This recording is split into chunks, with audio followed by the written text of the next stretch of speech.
Brought you bye independence. कण कण में स्वाद, कण कण में भारत।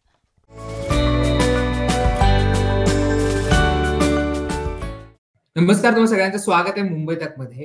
गेल्या काही दिवसांपासून मराठा आरक्षणाची मागणी आता पुन्हा एकदा जोर धरू लागलेली आहे आणि मनोज जरांगे पाटील हे महाराष्ट्रातल्या विविध भागांमध्ये आता दौरा करतात।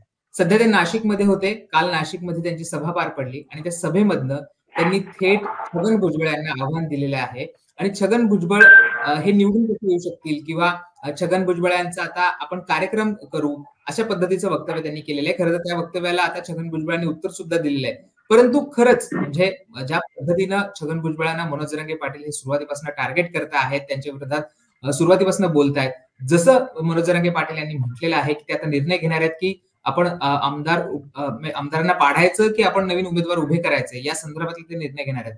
पण ज्या पद्धतीने त्यांनी आता भुजबळांना आव्हान दिलेलं आहे त्या पद्धतीनं खरंच मनोज जरांगे पाटील हे भुजबळांचा कार्यक्रम करू शकतात का? येवलेमध्ये मराठा समाजाची असेल किंवा मनोज जरांगे पाटील असेल यांच्या आंदोलनाचा किती फरक पडू शकतो? भुजबळांना येणारी विधानसभा ही खरंच अवघड जाऊ शकते का? या सगळ्या संदर्भात आपण चर्चा करणार आहोत आणि या संदर्भात बोलण्यासाठी माझ्यासोबत आमचे नाशिकचे प्रतिनिधी प्रवीण ठाकरे सुद्धा जॉईन झालेले आहेत। प्रवीण, तुमचं खूप खूप स्वागत आहे। आपण बघतोय की आव्हानं सुरू झालेली आहेत आणि जरांगे पाटील यांच्या ज्यांची जी भाषणं आहेत किंवा त्यांच्या प्रेस कॉन्फरन्स होते त्यांच्यामध्ये सगळ्यात पहिलं निशाण्यावर जे होते ते छगन भुजबळ होते। काल तुमच्याच भागामध्ये जरांगे होते आणि त्यांनी थेट भुजबळांना आव्हान दिलेले की आता त्यांचा करेक्ट कार्यक्रम करू। काय नेमकं समीकरण आहे? खरंच मनोज जरांगे पाटील हे भुजबळांना आव्हान उभं करू शकतात का? भुजबळ विधानसभेच्या निवडणुकात आत्ताच्या महाराष्ट्रातल्या परिस्थितीमध्ये पराभूत होऊ शकतात का? पडू शकतात का? त्यांची ही जागा जाऊ शकते का? खरं जर बघायचं राहिलं तर आपण जर इतिहास बघितला येवला मतदारसंघात साधारण 2003-04 मध्ये छगन भुजबळ यांनी निवडणूक लढवली, ते जिंकून आले आणि तेव्हापासून ते आमदार आहेत। पण याच्या सर्वात पहिली गोष्ट जी सुरू होते की जरांगेंचं जे काही आहे ते जे काही शब्द देत आहेत, जे काही आव्हान देत आहे, हे सर्व जातीच्या समीकरणावर आहे। पण आपल्याला हे बघावं लागेल की येवल्यात हे जातीचं समीकरण किती टिकतात, हा मोठा प्रश्न आहे। त्याचं कारण असं आहे की मराठा समाजाचे सर्व काही नेते होते जे गेले, ज्यांनी भुजबळांना येवला मतदारसंघातून लढण्यासाठी विनंती केली किंवा प्रेशर केलं, ते शरद पवारांना पण त्यावेळेस भेटले होते। ही गोष्ट विसरून आपल्याला चालणार नाही। दुसऱ्या बाजूला जर आपण येवल्यातलं जातीचं समीकरण बघितलं तर साधारण इतर म्हणजे ओबीसी आणि मराठा मतं जर बघितली तर जवळपास आता जे स्टॅटिस्टिक्स काढले आहेत, जे काही निवडणुकीतले तज्ज्ञ आहेत किंवा काही सरकारी अधिकारी आहेत त्यांच्याशी बोलल्यावर 50-50% म्हणजे साधारण अंदाजे 40-40% आसपास दोन्ही जातीचे लोक आहेत। त्या व्यतिरिक्त एससी आणि एसटी आणि मुस्लिम जर पकडलं तर हे 20% येत आहे आणि इतर एसटी जवळपास 10% आहे, मुस्लिम जवळपास 8% आहेत। आता भुजबळांनी काय केले, त्यांच्या मतदारसंघात त्यांचे अनेक जे कार्यकर्ते हे मराठा आहेत।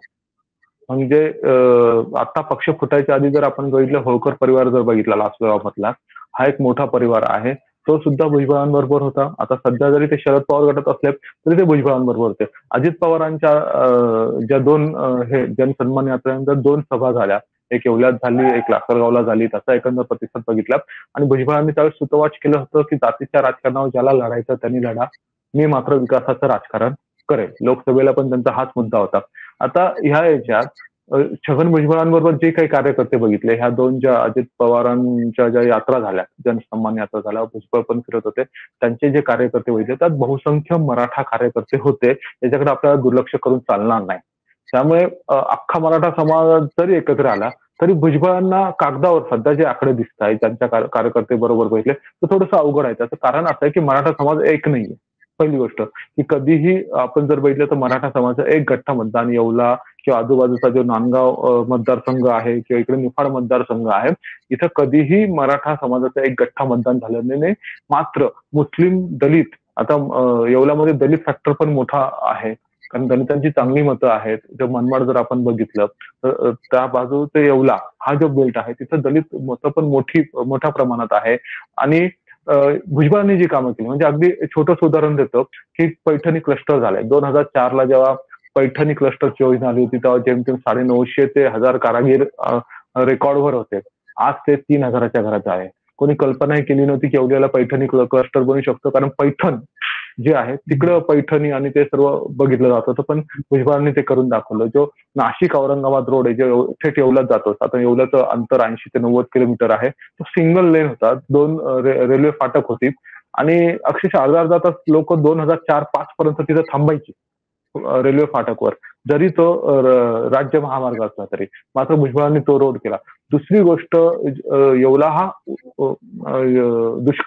दुष्काळी तालुका ओळखला जातो, पण भुजबळांनी मांजरपाड्याचं काम केलं, भुजबळांनी दरसवाडीपर्यंत आता सध्या पाणी आणलेलं आहे.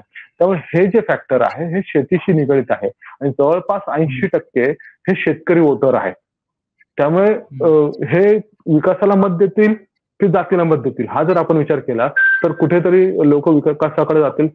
याच्यात अजून एक जो मध्यंतरी निघालं होतं की जे रेडी रेकनर काढले जातात आणि मग महसूल खातं जमिनीचे रेट ठरवतं, त्याच्यात मला की लोक आता विकासाकडे जातील किंवा जातीच्या समीकरणातून बघतील, पण आताचं वातावरण तसं राहिलेलं आहे. म्हणजे भुजबळ 2004 पासून तिथे सातत्याने निवडून येत असले असते, त्यांनी विकास कामं केली असली.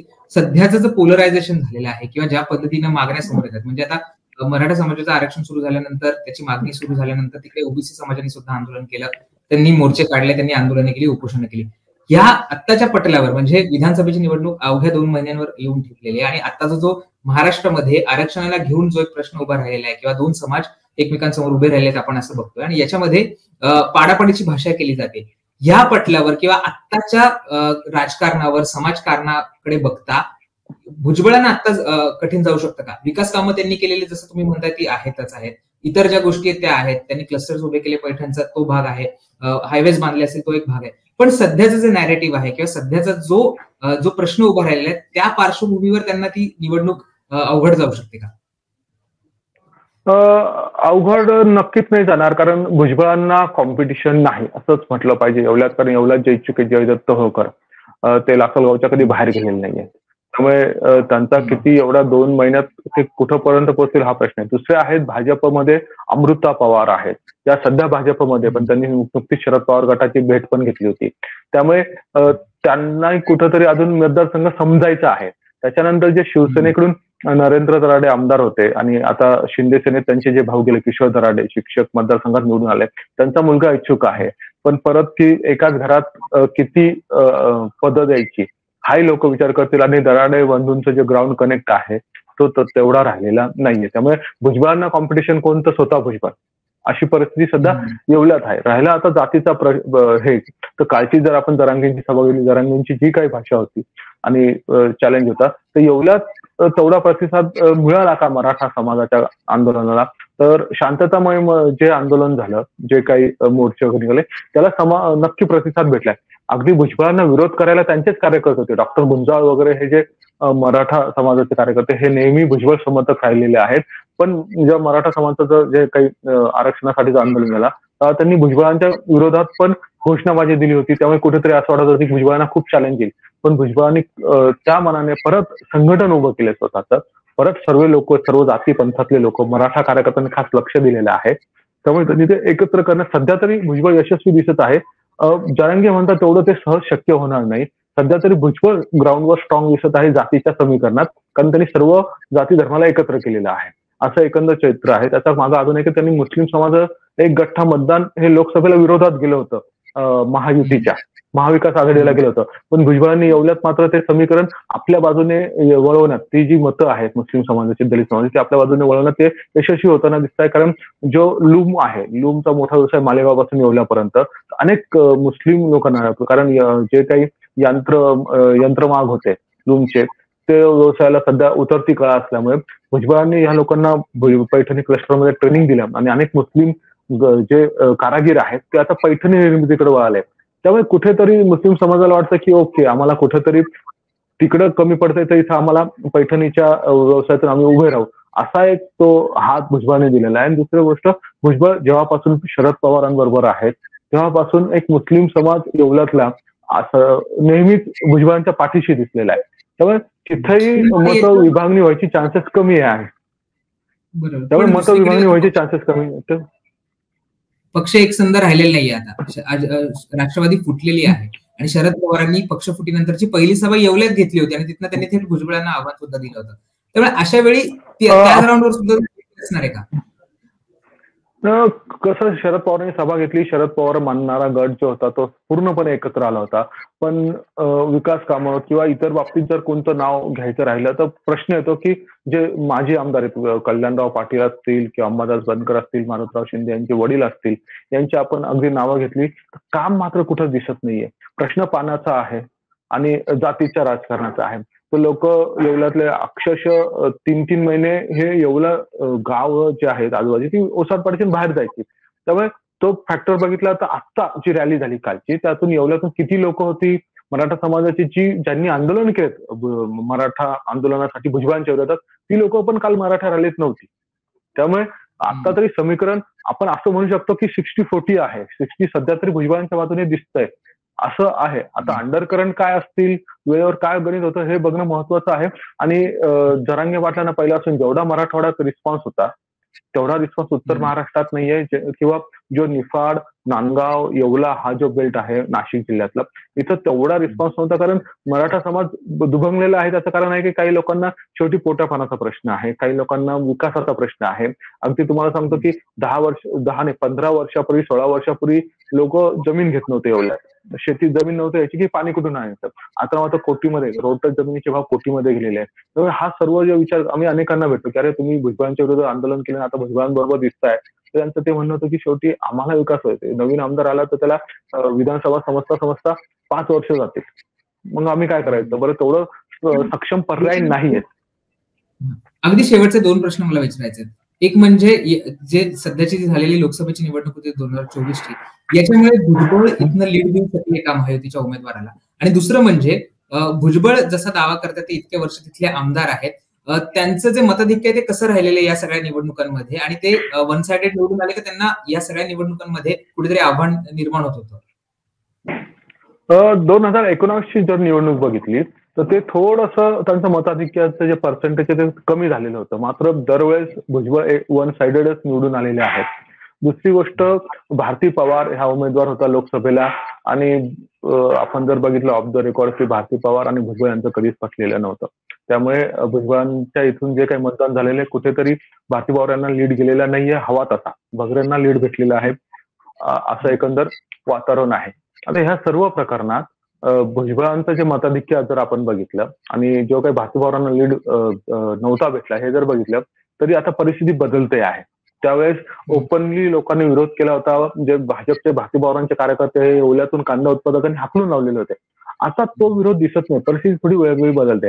आणि मी परत रिपीट करेल की लोकसभेला स्थानिक मुद्द्यांवर जे इलेक्शन झालं होतं ते स्थानिक मुद्दे आता ह्या इलेक्शनला विधानसभेला अजून तरी दिसत नाहीये. जे तिथं 3 महिने ती हवा होती की भारती पवारांना येऊन द्यायचं नाही, तर त्यांना आला तर विरोध करायचा, नाफेडच्या एकंदर ज्या स्कीम त्याला विरोध करतात, तर ती परिस्थिती सध्या एवढं दिसत नाहीये. एक चांगला सक्षम पर्याय किंवा जो क्लीन फेस म्हणतो शरद पवार पॉलिसी, तसा जर कोणी उमेदवार आला आणि शरद पवारांनी ताकद लावली तर कुठेतरी भुजबळांना आव्हान येऊ शकतं, अशी सध्या परिस्थिती आहे. निश्चित प्रवीण, हे बघणं इंटरेस्टिंग असणार आहे की नेमकं काय होतंय. आता जरांगे पाटलांनी खरं तर आव्हान तर दिलेलं आहे भुजबळांना आणि त्याला भुजबळांनी उत्तर सुद्धा दिलेलं आहे की ईश्वरच या सगळ्या गोष्टींकडे बघेल.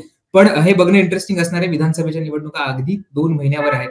या सगळ्या राजकीय परिस्थितींमुळे, जरांगे पाटलांच्या आंदोलनामुळे किंवा त्यांनी घेतलेल्या भूमिकांमुळे खरंच भुजबळांवर फरक पडतोय का, त्यांच्या मतदारसंघामध्ये खरंच त्यांना अवघड जाईल का यावेळेसची निवडणूक. कारण हे सांगणे खूप इंटरेस्टिंग आहे, कारण भुजबळांना लोकसभा सुद्धा लढवायची होती आणि त्यांना राज्यसभेवर सुद्धा जायचं होतं. याच्या संदर्भात त्यांनी याआधी सुद्धा सुतोवाच केलेला आहे. त्यामुळे त्यांना विधानसभेची खरंच भीती वाटतेय का, तिथली समीकरणं काय आहेत, तिथे नेमकं कशा पद्धतीने मतदान होतं हे सुद्धा पाहणं इंटरेस्टिंग असणार आहे. प्रवीणजी, तुम्ही आलात आणि या सगळ्याबद्दलची माहिती त्याच्याबद्दल धन्यवाद. खरं तर आपण बघणार आहोत की येत्या काळामध्ये भुजबळ खरंच याला कसं तोंड देत आहेत. खरंच त्यांना त्यांच्या मतदारसंघामध्ये ही जी निवडणूक आहे मनोज जरांगे पाटील यांच्या आंदोलनामुळे अवघड जाऊ शकते का, हे सगळं पाहणं इंटरेस्टिंग असणार आहे. तुम्हाला ही चर्चा कशी वाटली, हे डिस्कशन कसं वाटलं हे आम्हाला कमेंट करून सांगायला विसरू नका. आणि मुंबई तकला तुम्ही अजूनही सबस्क्राईब केलं नसेल तर ते सुद्धा करायला विसरू नका. धन्यवाद.